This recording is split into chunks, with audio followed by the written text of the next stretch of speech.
He keeps himself in trim by bending bars of iron. This bar is the genuine article which we tested before he began to play with it. Beyond the bend, beyond the bend.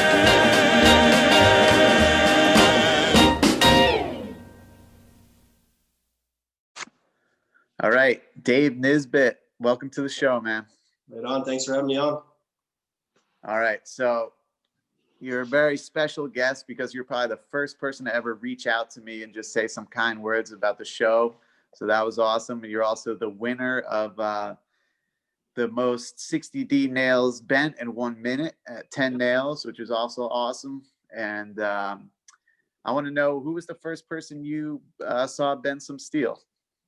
Yeah, so I really didn't come into it like a lot of the guys. I didn't really even see anybody bend it. So the first time I'd heard about it is I went to, there's a local guy named Jay Cameron, and he is just this monster ginger dude. And he did a grip seminar. And so me and a couple buddies, we went to go check it out. And one of the guys there, my buddy Ian, said, hey, like, this guy over here bends nails. And I was just, like most guys, like, all right, that's kind of strange, but that's kind of cool. It's really impressive.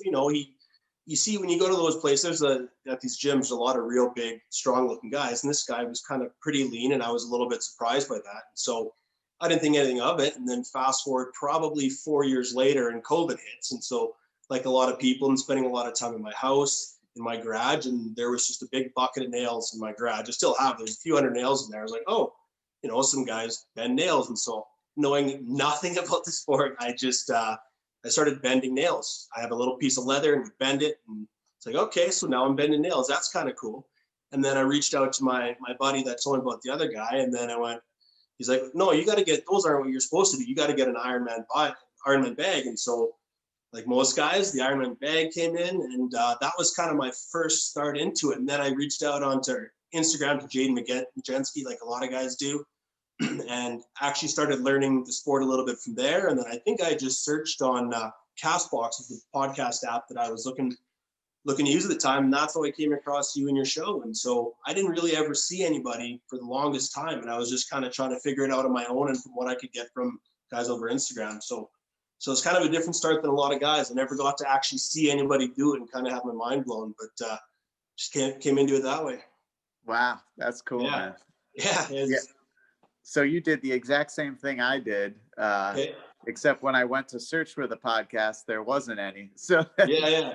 I kind of polled the community, and they were like, oh, that would be awesome. So I had wanted to do a podcast for a long time, but everything I had considered doing a podcast about, there was about 2,000 already existing podcasts for it.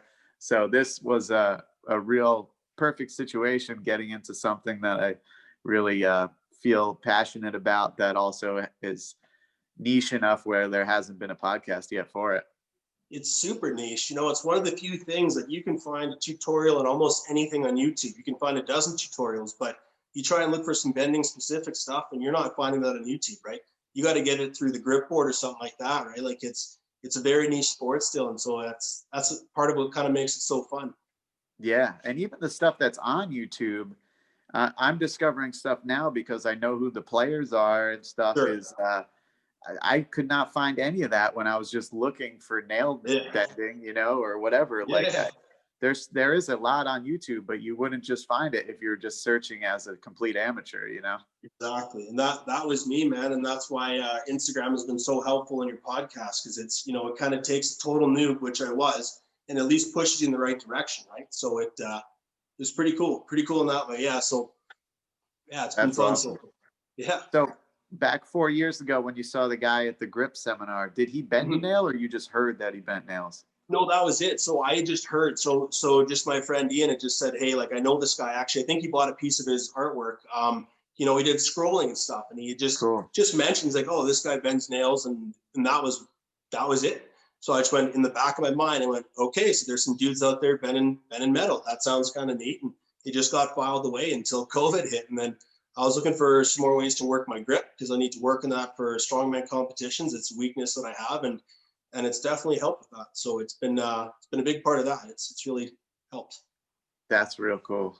So you're one of a monster for a beginner. You're already on the Harito board with a 6-inch A2. Yeah. You also bent a red nail with like very little reps under your belt, I think. So Yeah. how long was it from when you received the Iron Mind bag of nails to when you could first put down a red nail? It was a little bit actually. So I got them. I'm trying to remember when I ordered the bag, but it was quite a few months ago. And actually, right off the bat, I worked with Dave Whitley for about a month or so, just getting some insight and stuff. He's a very, very knowledgeable guy, and so the most I'd ever done is with big, thick pads, and that was it. So then I kind of just put it away for a while. When I'm nowhere close to this, and just kept plugging away with some smaller stuff, 60Ds, grade 5, and then one day I just went and just hammered on it and went, whoa, like, you know, that feeling when you go, I can't do this, and you start going and it starts melting in your hands, like, okay, now I can do this, right? So it took a few months, probably I would say 3.5 or 4 months, but then that was kind of, once I did that, I was able to go on a bit of a tear, and I built up a lot of momentum after that bend, so I really kind of got into her after that. That's awesome. Mm-hmm. The working with Whitley, was that like a remote like online coaching thing?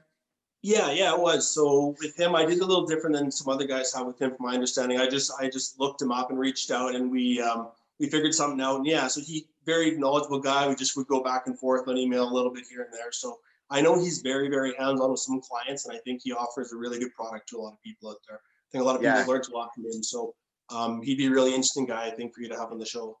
Yeah, he's one. It's just a scheduling thing. I've been in talks with him, and eventually we'll get him for sure. Yeah, he's a monster, sure. Mm-hmm. It's interesting that some of the I feel like the current performing strongmen somehow, like, I don't know if it's just me, but I don't think they get in the discussion enough as like the elite benders, but they can really bend too, man.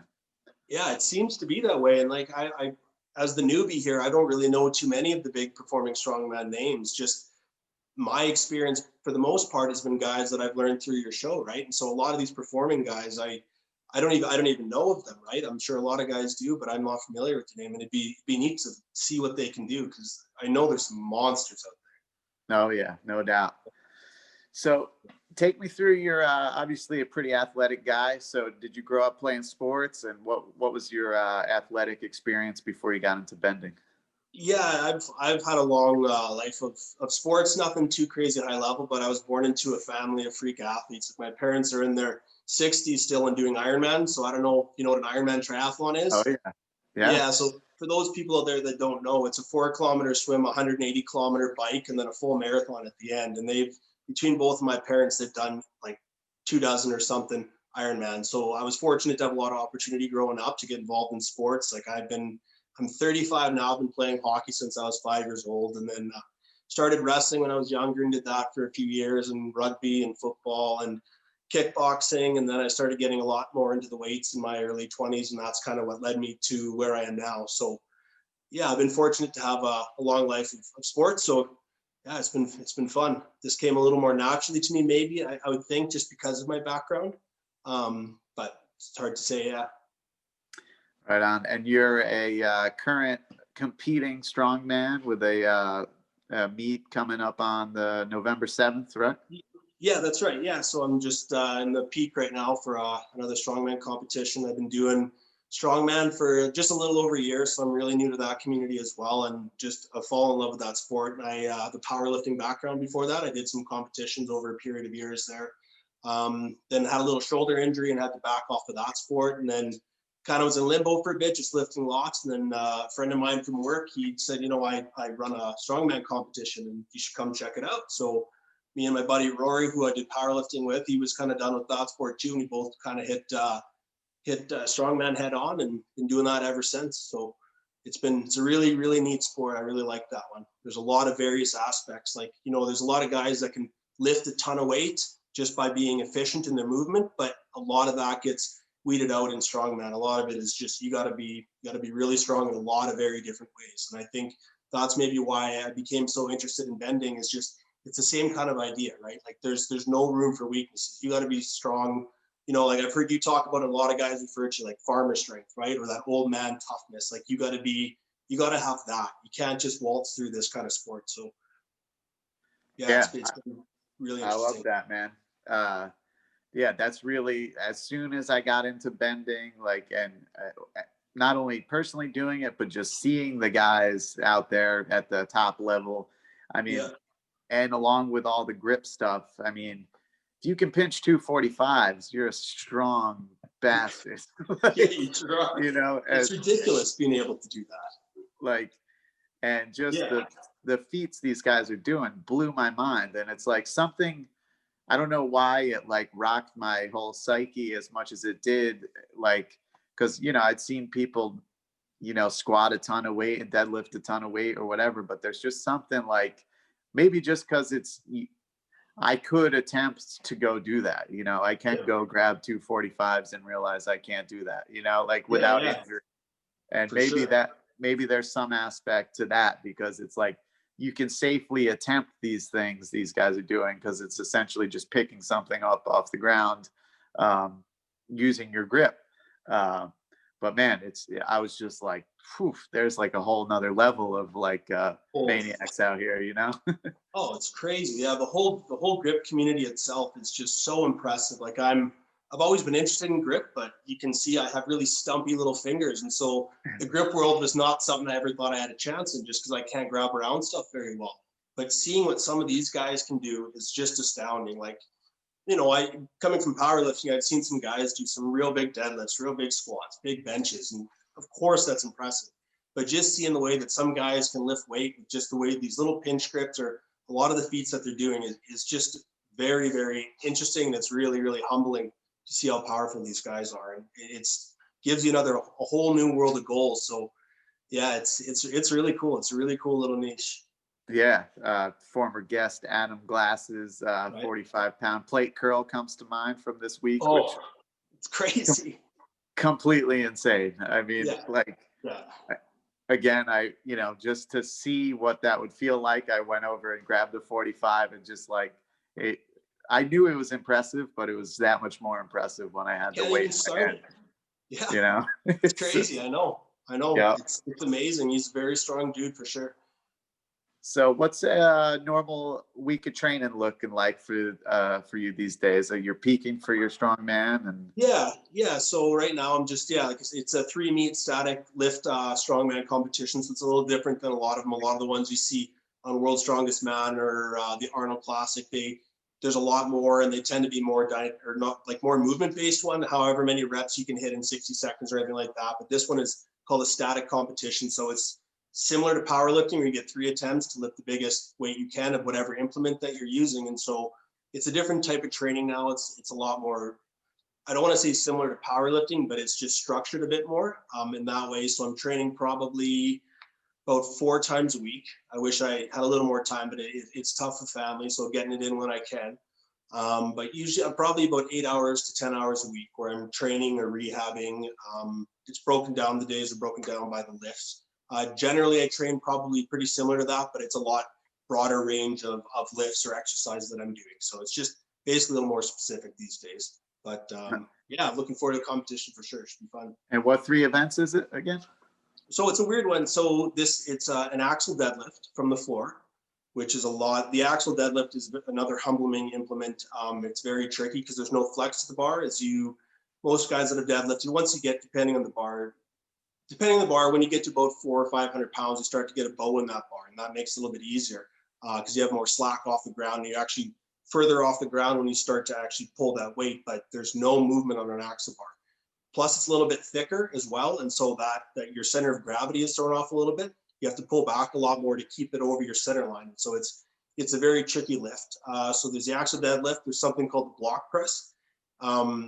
It's probably about 2 feet by 18 inches by another foot or so in area. And you have to pick this big steel block off the ground, clean it, and then press it overhead. It's actually pretty dangerous because there's no handles or anything. It's when you get 200 pounds overhead of steel block, if you're not locked out properly, like it's pretty sketchy. So that's an interesting lift. And then the last one's just rolling thunder, which I'm sure most of your guests are familiar with. So just working on that. For sure. Yeah, so it should be fun. That's awesome, man. Yeah. What was it again? So, you're a very knowledgeable guy. You've been helping me behind the scenes with this stuff. So let's talk about something that I think a lot of guys with the mentality of bending struggle with because we're intense and insane. Let's talk about the rest and recovery. And we talked about this recently, but let's just shed some light on it because something I'm trying to practice, and let's just get into the importance of recovery. Oh, it's huge. It is something that we all struggle with, myself included. Like it's I'm dealing with some tendonitis that is due to not being able to put bends down. Got a little addicted to it and hammered on it too much, and you build up some tendonitis. But like that rest is so important.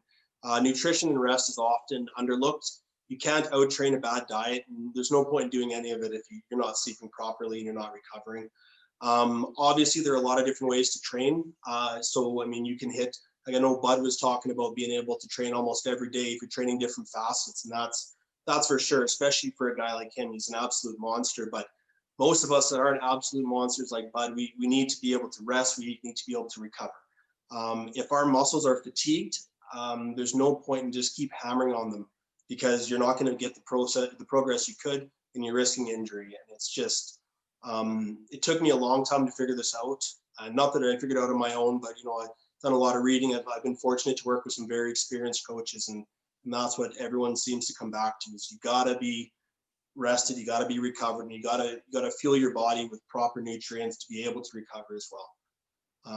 Otherwise, if you're burning the candle at both ends, man, that's when injuries start happening. Yeah, it's such a tough mental game you got to play.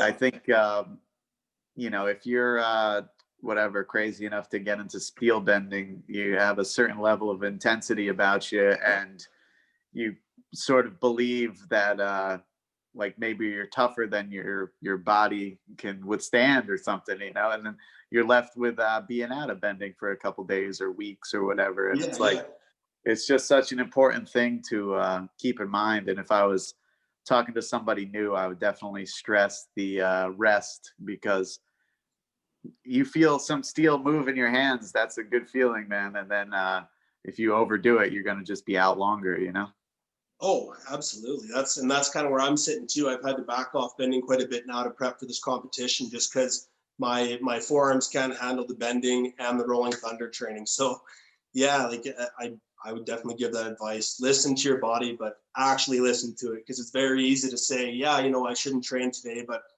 I always found a reason to get out to the garage and do some kind of something. But that just comes with, I think, maybe being a mature lifter, mature bender, all that kind of stuff, is that you need to listen to your body a little bit more, and just, especially the more intense you get, right? Because you're not going to be able to go 100% every day on a good day, even, especially if you're not rested up for it. So it's very important. Yeah, for sure. Mm-hmm. So on a normal bending workout prior to you're peaking for the strongman, what would be a normal workout? What would that look like for you? Did you start off with a couple 60Ds or something like that to warm up and then go from there? Or? Yeah, I mean, it depends. It's kind of cool for me because I'm being so new. Like, it was almost like every guest that I would hear you have on, I would want to do something that they're doing. Like, I bought some horseshoes, but I was listening to, I believe it was Amir was talking about snapping a horseshoe, and I'm like, okay, well, today that's my workout, right? I'm going to try and do that. But I do think that I got pretty good at warming up properly. Like, I know Jaden, who's an absolute monster, he said that he was able to jump right into big bends, but I'm a little older and a lot less experienced. And so, 60Ds, maybe some yellow nails, depending what I'm going for is my goal that day. And I like to slowly work up. Maybe it's from all my training in the past that I've been able to get to a point where I can go fairly hard for a pretty long time. So I really try not to rush the warm-ups, because I know I will have the gas in the tank as I work up to a real big bend or a real big lift. And so just take your time, make sure you're in a good position to do that. I use mace balls. I find they're really, really good, like the big maces to warm up my shoulders, some kettlebell swings, lots of band work, band pull-aparts, just to make sure that your shoulders are opened up and everything, because that's one thing I found as well. Like, is if you're having a very immobile day, you're going to have a really bad bending day. Your shoulders, your scapulas, everything needs to be in good working order, or else you're putting yourself in a position for injury as well with that respect too. If you're jammed up, and your scapulas can't move properly, and you start trying to compensate for poor mobility with just gritting down a little more with your muscles and tendons, that's another way to get injured too. Yeah. So, I think you made a really good point there too about not rushing the warm up, because that's something I'm guilty of. And as I hear you say it, that like makes so much sense, you know? Yeah.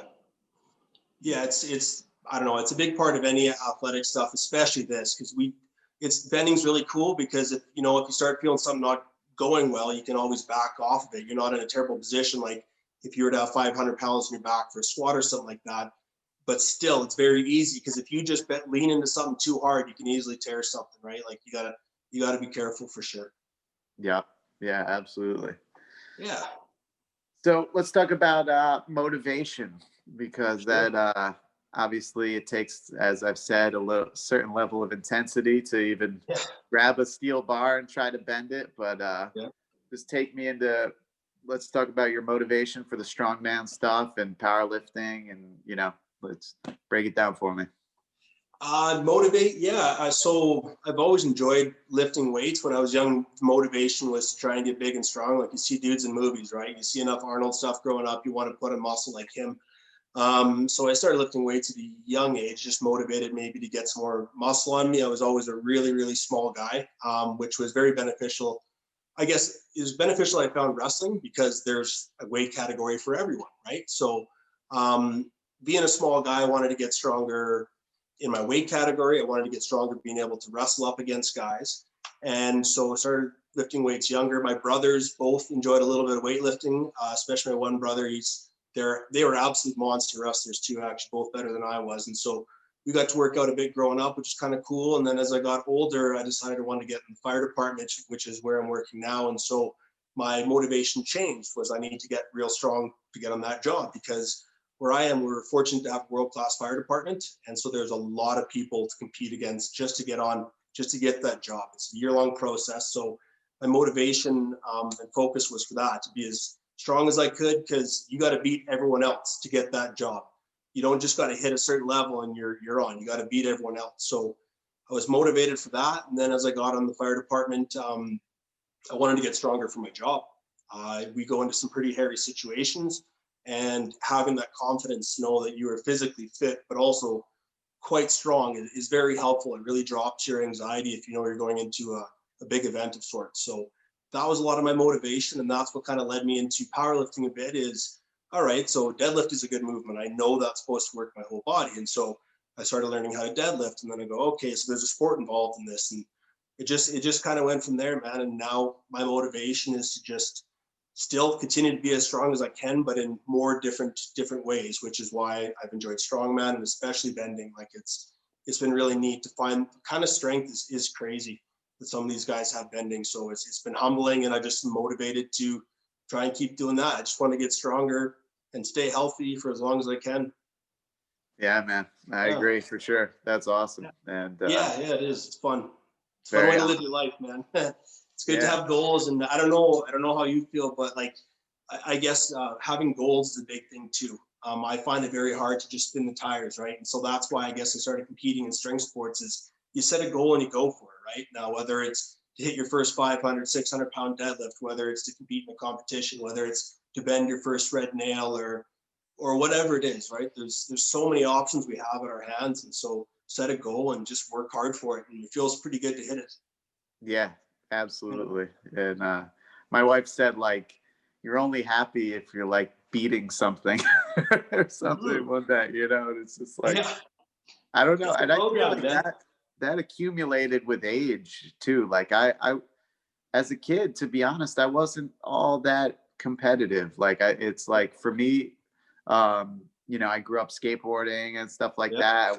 That's not a super competitive type thing really, but I was always very internally competitive, like I literally skated like a full-time job, like that's awesome actually. Like 8-hour day, sunset to sunrise, like but I still do it a little bit with my son. Anyone that follows me on Instagram will see a little bit here or there, but and then, once I got into, I always wanted to do martial arts. And then once I found martial arts, that's when the competitive drive really, really kicked in. And I had just just accumulated over time. Like a lot of people, when I started jiu-jitsu, I was like, oh, this is just fun. Like, I don't think I'm going to compete or anything like that. And then give it some time. And then I was like chomping at the bit to compete. And then you get a couple of good performances. And then that fuels the fire even more. So for me, it's definitely just been like a gradual process to where like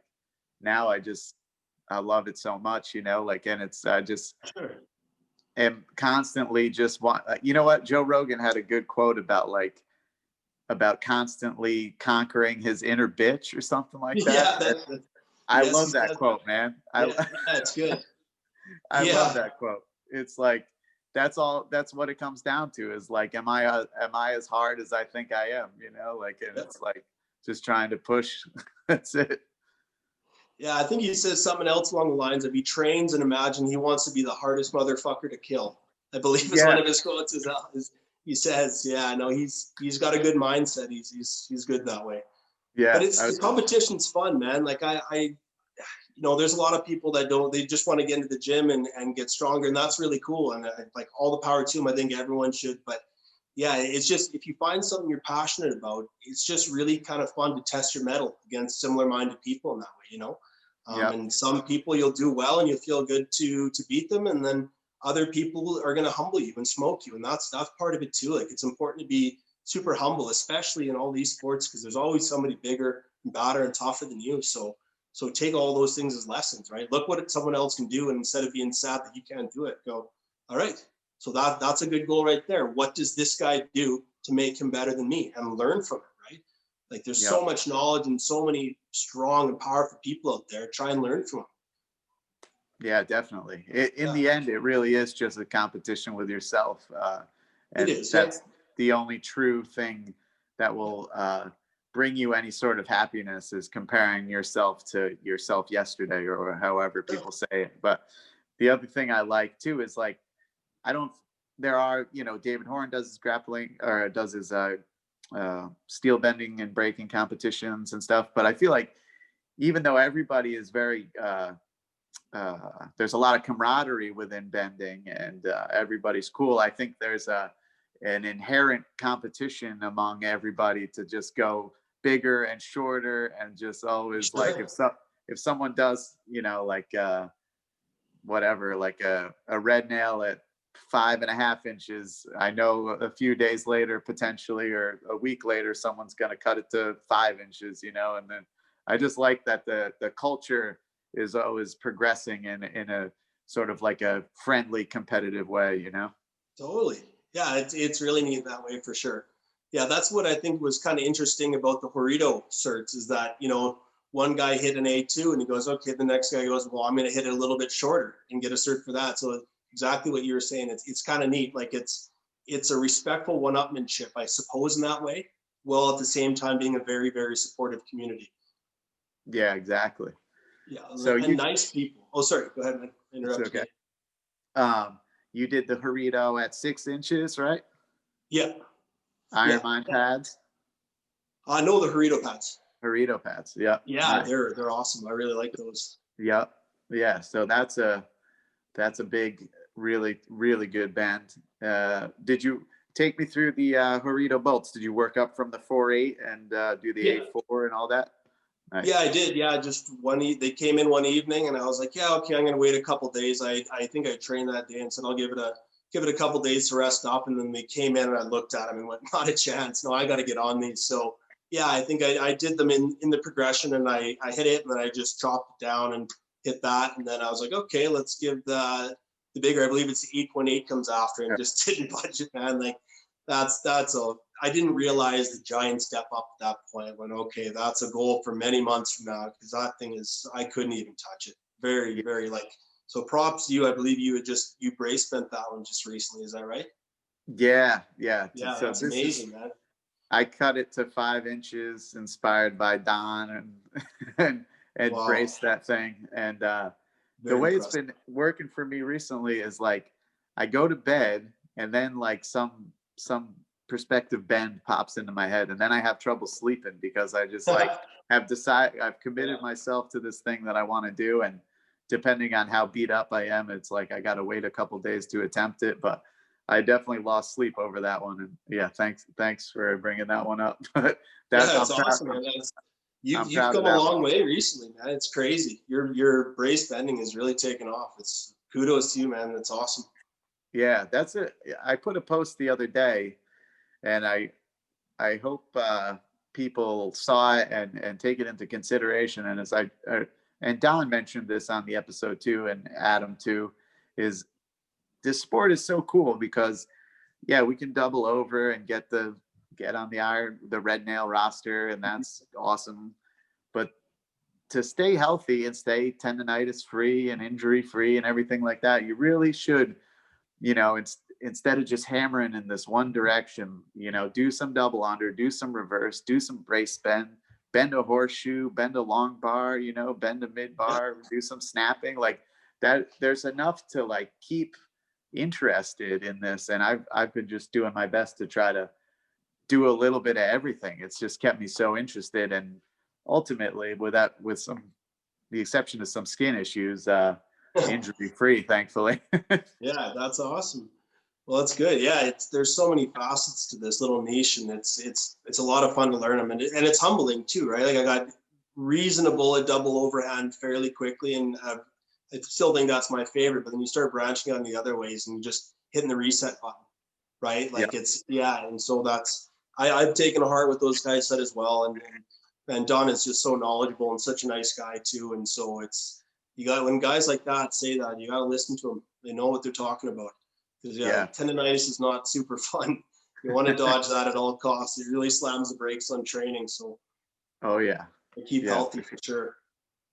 Yeah, it's like, everybody seems to have two of the styles that are pretty good, and then one that's not so good. And for me, reverse is terrible, man. That is tough style for me. I can double under pretty well. I was actually thinking of maybe trying to do some bolts double under here one of these days, but reverse is terrible. I actually got Adam suggested I get I forget what it's called, but it's like a thing Power twister. Yeah. I ordered one of those as well. They're great. I'm gonna practice my positions on those. For sure. They're really neat. Yeah, I do. Yeah, I got just the 60 kilogram one. I saw it on like most guys saw it on Raspberry 8, and I was like, oh, I better get that then. But yeah, it's a really good training tool just for creating that tension, right? Which is any good bending position or any strength sport as well. A lot of that comes down to being able to create muscular tension, right? And you just load those muscles up so you can explode into whatever you're trying to lift or bend or do, right? So that's a really neat one for being able to teach your body to create tension in very strange ways, for sure. Nice. Yeah, I like that. And you were one of the few guys, so I guess there's probably more growing now, but you snapped a horseshoe, right? Yeah, I did. Yeah, it was like I said, after I listened to that Amir podcast of yours, I just grabbed one, and I was actually at the lake lot with my family, and I was just kind of walking around. I put a bend in it and spun it around, and then I was just walking around with my little guy trying to parent and bend a horseshoe at the same time. So it took a little longer, but I think I did it in 35 minutes, my first one. And that was just walking around. But yeah, that's a pretty satisfying feeling for sure. Yeah, for sure. So did you close it with your legs each time, or what was the technique on that one? So that's part of why it took me a little longer, is trying to figure out how the heck to do it. And the leather kept slipping off because I didn't have it on there too tight. But I basically, I bent it to 180 degrees and then went for the leg close and basically just got it halfway to heart shape. And so with that one piece that was flopped over, I would either pull it apart. Basically, like, my technique was terrible. I didn't know what I was doing, but I would get it up by my chest and just try and pull it apart, like almost a reverse double overhand. And then I would just close it at chest height. And eventually I got up to the point where I would do it on the side, like I was trying to snap a piece. And so I'd open it up that way and then close with my legs. I was getting fatigued. So yeah, moral of the story, I guess, is it was with no special technique at all. I was just trying to, and that's what I think has been kind of fun about bending too, is just try and find your own techniques that work for you and for your body, and also, your backgrounds too, right? And so that can all come into what's a proper technique. Like I know for horseshoe bending, I do it a little different than most guys on the side. I think we spoke about this before, but my understanding with a lot of the good benders is they put their strong arm on the outside of the horseshoe and come across on the inside of the horseshoe and push down and pull up. Whereas I do it the opposite, is I have my strong arm on the inside and I reach all the way across to the outside. And I find that for me, maybe it's background kickboxing or whether it's weightlifting training or whatever it is, but I'm able to create a lot more torque as I pull across my body from that far side. So yeah, you just listen to what everyone has to say and then find what works for you. Yeah, that's part of the reason why I want to start doing those bending tips with all the guests and other guys is Sure. everybody's just got a little something, and sometimes just a little detail can make a big difference. Like it's certain times, especially with the brace stuff, I've just changed my hand positioning and just gone a little like deeper. It's hard to explain, but it's just these minute adjustments, and then you feel the thing start to move, and it's like, so that's why I want to make, like we were saying at the top of the show, there's so little information out there that I wanted to start doing these bending tips for everybody. Yeah, and that's super helpful because I know I have just a small Instagram page that I just throw my training stuff on that I like, and I've had a few people ask me and reach out to me because they've never seen the sport or the niche at all, and just ask me for any tips. And so a lot of times I actually just refer them to you and the tips that you got all those guys to do, because those are some of the strongest dudes in the world at this sport. So might as well hear it right from their mouths. Yeah, for sure. Let's before we get into the medley here, what's one thing that you feel like is now stronger due to your bending experience? Like, is there anything tangible that you felt in your other training that you feel like your grip and tendon strength is now stronger due to bending?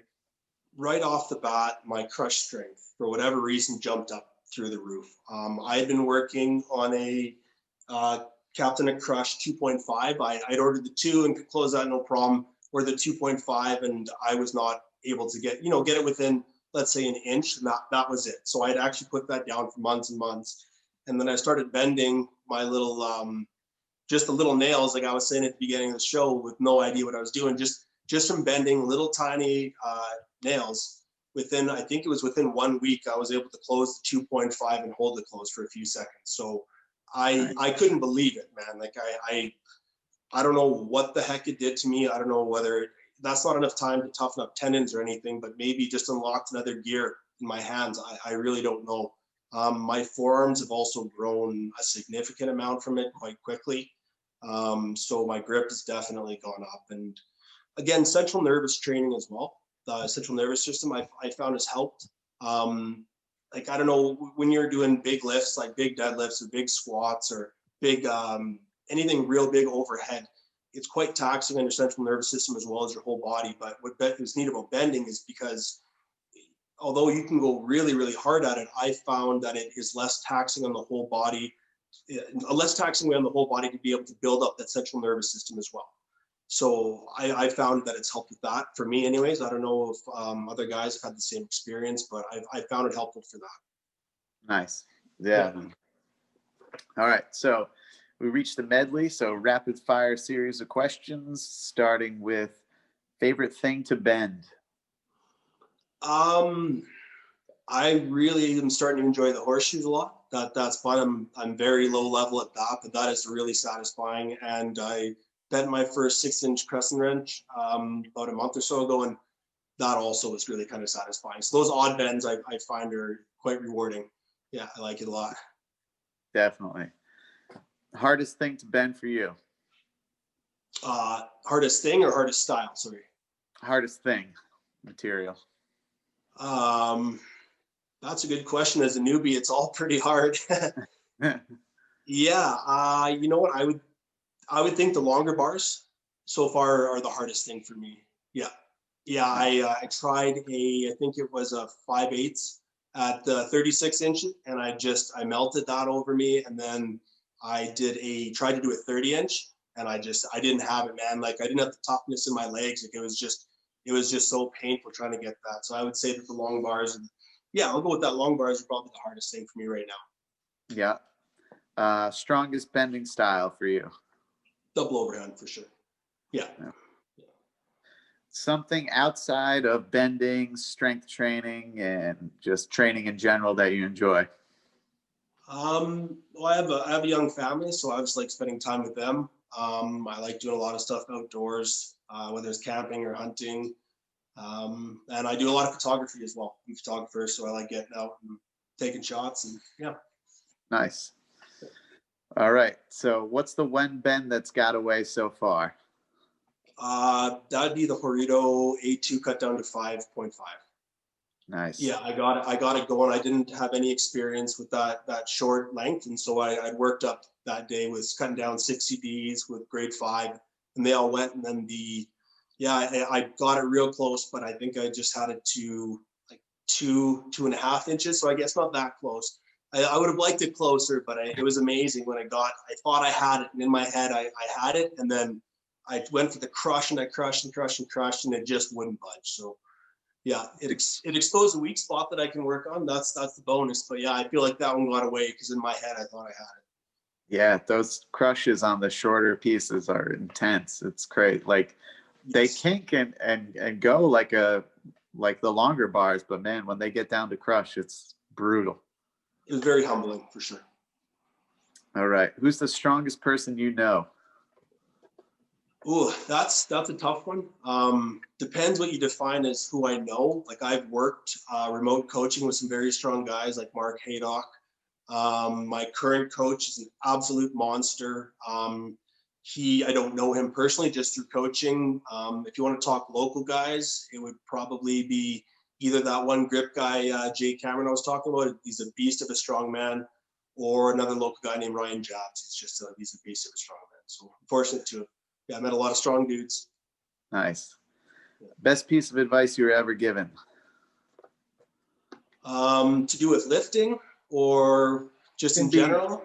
Can be in general or lifting or whatever. I guess overall it wasn't given to me specifically, but it was something that I heard is always assume the person that you're listening to knows more than you. So I heard that quote and I went, okay, I kind of have, I don't want to say lived that, but held that close to me a long time, that concept, right? There's always bigger people, stronger people, smarter people than you. So try and learn from them instead of getting up on your ego and thinking you know better than everyone. Just listen to people, and I'm sure you'll probably learn something. Yeah, that's good advice. Yeah, it is. All right. Lastly, what's the funniest reaction a person has had when they find out you spend your time bending nails?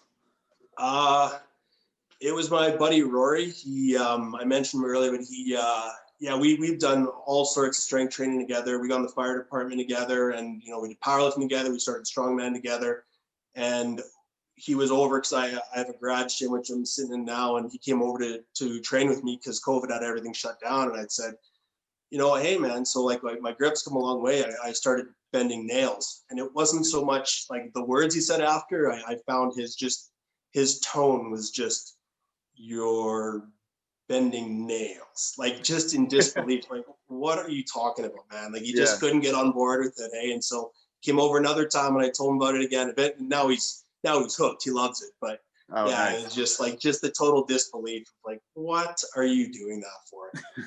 I've experienced some strange ones recently with my son because he's into it, and we'll be at the skate park or whatever where other parents are around, and he'll just launch into like, oh, we were bending nails this morning and snapping nails and all of this, and the people must just not even know what we're talking about. They're probably thinking fingernails or something. Like it's such a bizarre thing, and it takes like a bunch of explaining where I go, oh well, I got out of jiu-jitsu and then I started improving my grip strength, and then I found nail, but it's like takes a whole bunch of explaining, Oh, for sure. Like most people just look at you and just go, why? And then like, all right, don't even worry about it. It's too long to get into right now. It's just good for you. Yeah. All right. In closing, who's someone you'd like to see me have on the show? We spoke before. I think Dave Whitley would be an interesting guy for you to have on. He's a very, very knowledgeable, strong guy. And I'm not sure how much bending he's done, but as for grip stuff, I think Mark Haydock would be a really, really interesting one. He's just a an absolute monster in so many facets. So he would, Cool. he'd be a really good guest for sure. Nice. Yeah. How about tips and advice for beginner benders or lifters, beginners of all sorts here? Go slow for sure.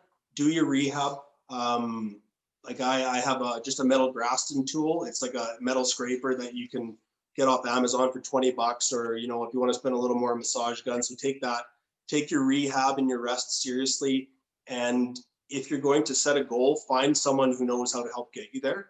So like, don't get me wrong, it's fun to figure stuff out on your own a bit, but you just don't want to risk injury. And if you got a goal, you know, set that goal and find someone that can help you get there.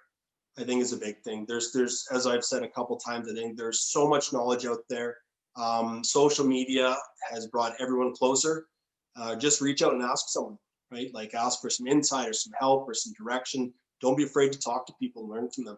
Because most people, if you're talking to them about something they're passionate about, they're going to want to talk to you about it. Yeah, for sure. For sure. All right. Where can people find you on social media and stuff?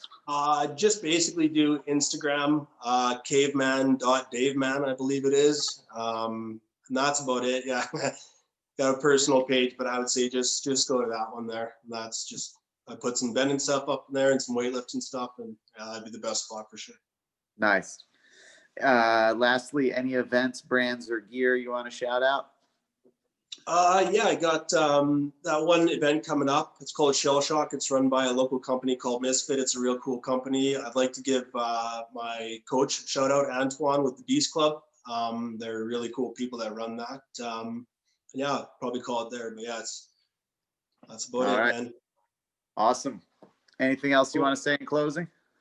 No, just thanks for having me on the show, and just to thank you again just for the podcast. Is really cool. It's helped a newbie like me find all the place I need to go in this strange little bending world, and it's been a lot of fun. So yeah, thanks for your influence on the sport. Awesome. All right, man. It was great to talk to you, and I will talk to you soon. Okay, thanks, Cody. Take it easy.